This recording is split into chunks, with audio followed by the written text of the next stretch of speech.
ఈ పాలిష్డ్ సన్నబియ్యాలకి కాకుండా కాస్త మరపట్టించిన బ్రౌన్ రైస్ అంటాం చూడండి, అలాంటివి తినండి. ఆ తినేటప్పుడు కూడా అన్నం ఎంతైతే పెట్టుకుంటున్నామో అంత కూర పెట్టుకోండి అంటున్నారు. ఆ కూర కూడా మంచి ఫ్రైలు ఆయిల్ వేసినవి కాదు, జనరల్గా చేసిన కూరలు అన్నట్టు. అలాగే అన్నం తినేటప్పుడు అంత ప్లేట్లో పెట్టుకుంటే ఎంత పెట్టుకుంటామో తెలుసు కదా, కాస్త ప్లేట్ సైజు తగ్గించండి. తగ్గించడం వల్ల కాస్త తక్కువ తింటాం అంటున్నారు. అలాగే అన్నం తినేటప్పుడు సలాడ్స్ కూడా తినండి.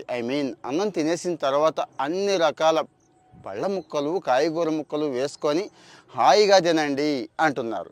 ఫైనల్గా అన్నం తినేటప్పుడు చివర్లో మంచిగా పెరుగన్నం కలుపుతామండి. అది కూడా దండిగా కలుపుతాం, మీకు తెలుసు కదా. పెరుగన్నం కాకుండా మజ్జిగ లాంటిది కలుపుకోండి అంటున్నారు. మజ్జిగ ఎక్కువ తాగడం వల్ల తక్కువ అన్నం తింటాం. ఎలాగో ఆ మజ్జిగ కలుపుతున్నప్పుడు కాస్త జీలకర్ర వాము లాంటిదో వేసుకుంటే తేలిగ్గా అరిగిపోతుంది.